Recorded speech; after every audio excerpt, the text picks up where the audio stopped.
Sir Alan Duncan, thank you very much indeed for joining us. Three main reasons for the crash of Heskoll are quoted as devaluation, increase in interest rates, fixed price contracts. But to be very honest with you, international oil prices or devaluations all seem to be symptoms.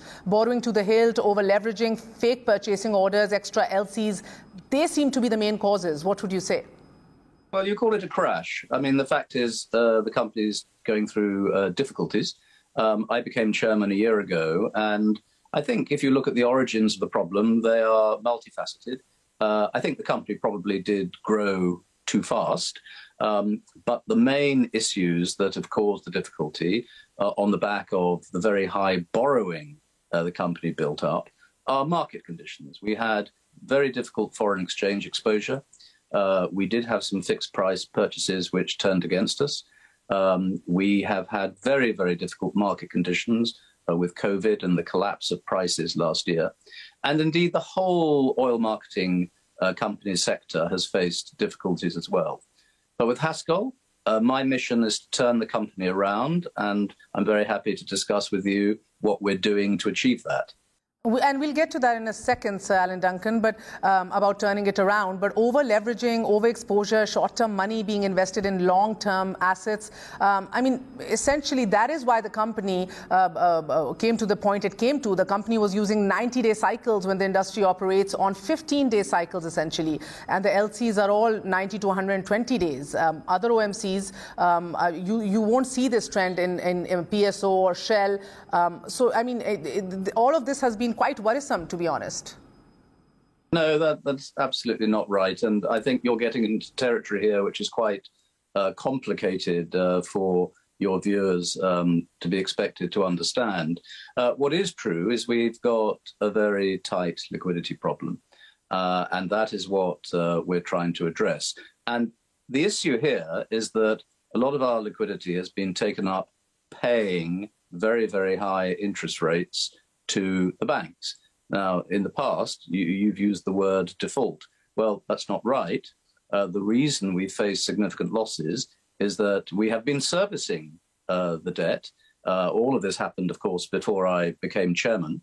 But what we're trying to do now is to refinance the company so that we have expensive short-term debt converted into affordable long-term debt, plus a bit of equity, and we're in the process of discussing that restructuring at the moment. So the fact remains that, I mean, I wouldn't say anything is too technical for the viewership in Pakistan to begin with. And you're saying it's not a default, significant losses, whatever you'd like to call it. The fact remains that when you do comparisons, Shell's losses are considerably less. And if you do consider devaluation, as you're stating, just the very fact that Haskell had a 90-day exposure on the US dollar when the LC had to be eventually retired, it had to be done on that day's dollar rate. So we say in our country, we saw an almost 40% devaluation during Shamshad Akhtar or Asad Umar, the first finance minister's first year. So the dollar went from 105 to 140.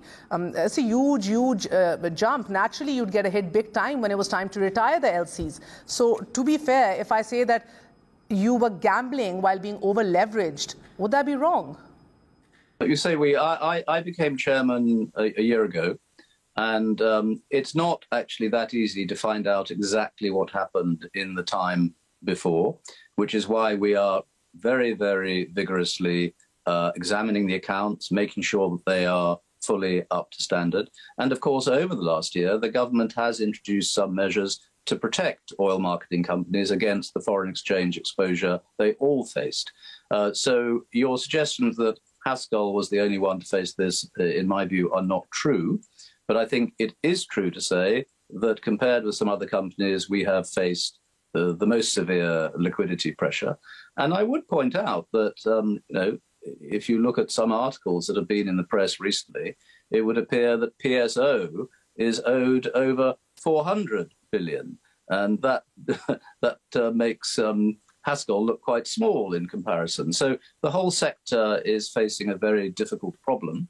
But what I am trying to do with a new board and new management and with very, very high standards being imposed from that board is to turn the company around. And that is the mission I am on, to try and restore Haskell to profitability and to build up for it a sustainable future. But sir, I do think that's a wrong example to give. PSO, it didn't default with the banks like Haskell did, and PSO, it did not indulge in value eroding activities like the management of Haskell did allegedly. And PSO is in a position where it's suffering due to receivables. What receivables does Haskell? I mean, Haskell doesn't have any receivables. The loss in Haskell essentially is owing to allegedly the management that was there. Salim Butt, for instance, he was being allowed to do fixed price contracts for 3 to 4 months for a better part of the year, assuming that the price of crude oil would go up. But frankly, hedging was never allowed in Pakistan. It is a very risky strategy. And I would like to bring to your attention that your boss, Chris Baik, was categorically told this. Mr. Baik did apologize as well. You were sitting in the meeting which I'm referring to, sir. What if the government of Pakistan were to sue it all for breaking rules and for indulging in hedging? I mean, these are admissions which are on record as I speak. I do have information that the same has been quoted to FIA and other investigating agencies here. There are witnesses present. What do you think hedging is? You see, you don't seem to know. And people use these words very loosely. And you are completely wrong in your understanding of what Vitol has done. I mean, I think you are right from the investigations we've made to say that there was a period where the previous management took a risk on pricing against the market, which turned against them. I think that's right. But I think where you are wrong is in your interpretation of Vitol's role. Vitol is a 40% shareholder, and without their support and the credit they have extended to Haskell, which the banks would not have done, frankly, the company would have collapsed. And Vitol has actually lost something approaching $100 million in their investment, but they have, out of respect for Pakistan, continued to work with the company and are working now to try and turn it around, even though they have lost a lot of money because of the way Haskell has failed to perform.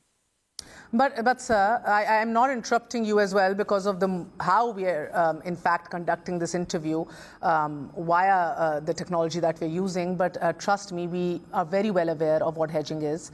We do sit here very well prepared for this interview, and nothing is too technical for Pakistanis. I would like to ask you, Sir Alan Duncan, the names of the chief accountants, Ali Ansari and Salim Butt, often come up. But to be very fair, there's also the statement that you have made, which is on record to the Karachi Stock Exchange, that about 7.5 billion rupees of fake invoices, which you have admitted to. But Karachi remains abuzz about another individual.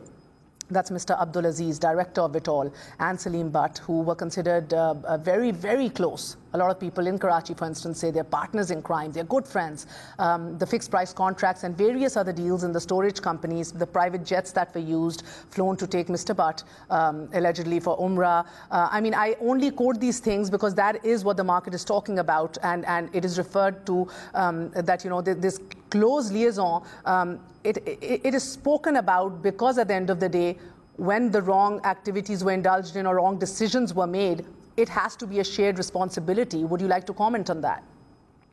I don't think it's professional journalism just to take scurrilous rumours as fact. Now, the management names you mention left at the time I arrived and then a few months later became chairman. So what they did is something that I'm not familiar with because I was not part of the company at the time. You are, however, right that the SECP has been conducting an investigation, and my instructions and that of the board is that the company must cooperate fully with the SECP, and indeed that is what we have done. We have tried to answer all their questions, all of which essentially relate to the past, whereas my efforts, of course, relate to the present and the future. But we're doing everything we can to cooperate with them, and indeed the FIA, although we would argue that the FIA is an additional inquiry which is unnecessary when the SECP are already doing something. So I think it would be wrong for me to prejudge any of the findings or conclusions of the SECP. But as the current chairman, my view is that we should cooperate absolutely fully with any regulatory authority in Pakistan and to be totally transparent. And it was my transparency which immediately declared to the SECP the fact that we discovered that some of the entries in the accounts were inaccurate. So instead of hiding it, we made an immediate statement to the SECP. And that, I think, is an example of the high standards which are now being set for the company by me as chairman and by the new board. Fair enough, Sir Alan Duncan, but to be fair, you speak of professional journalism, but any relationship which negatively impacts the finances of HESCOL needs to be questioned. So I think it is exactly in line of professionalism here that I do point these things out. Out of the two nominees from Vitol on the board, you had Mr. Abdul Aziz and Mr. Fareed. If Salim Butt wanted to go against government policies, allegedly, and do fixed price contracts, he had to take permission from board members. And if he had to incur any expenditures, he again needed approval from the board. So the board is the ultimate authority. And if you have two representatives there from Vitol who are exceptionally close to Mr. Salim Butt, do you genuinely expect that questions will not be raised? I have no objection to you asking questions, but I can challenge the assumptions behind the questions. And I think that although in normal circumstances you're absolutely right, a board should know about these things, I don't think they did. And of course, it's completely absurd just to pick out two names of the board rather than the whole board. So the insinuation that you're putting in your questions is, I think, unfair, unjust, and inaccurate. What I think probably is accurate is to ask questions about some of the decisions taken by the previous management. Vitol encouraged Mr. Salim Butt to engage in conflict of interest situations while he was CEO. I mean, that is a question that comes to mind, sir, because they developed joint venture storage companies. They were developed together at the time without telling the board that they were doing this. So Vitol was on board in storage company. And in 2019, Mr. Mumtaz Khan, as chairman, he did point this out. This I also found to be on the record. and Vitol admitted it was a mistake on their part. So Mr. Chris Bake, again, your boss, he was conveyed this unequivocally. So they knew they had taken the license to open another company and they didn't stop him. So will Mr. Abdulaziz be sacked? Will he be taken up for task? Will he be made answerable for this? Look, I think your accusations are just not concocted, but seriously exaggerated and I think unmerited and unjustified. The fact is the Haskell faced very, very difficult market conditions. And what we are now doing is turning this company around. And I think that the finger of blame that you point is not accurate. I think that the company was not as well managed as it should have been until a year ago. And my focus is entirely on turning this company around in order to try and make sure that shareholders' interests are properly protected, that the arrangement with the banks is updated in a way that the company can work with. And I think let's talk about our plans, because that in the end is exactly what my efforts And I'll get to that in a second, Sir Alan Duncan, but they're questions, not accusations, I dare say. The director on the board, which we're talking about, the one I'm questioning about, he's a trader based in Dubai, doing all the trades on behalf of Mr. Salim Butt. He was given a $3 million bonus every year. Do you think that's me pointing fingers? Do you really think that one shouldn't ask questions? Look, I'm not in a position to know quite what it is that you're getting at here. So I'm not equipped to answer what seem to be quite unjustified accusations, and it covers a period where I was not involved.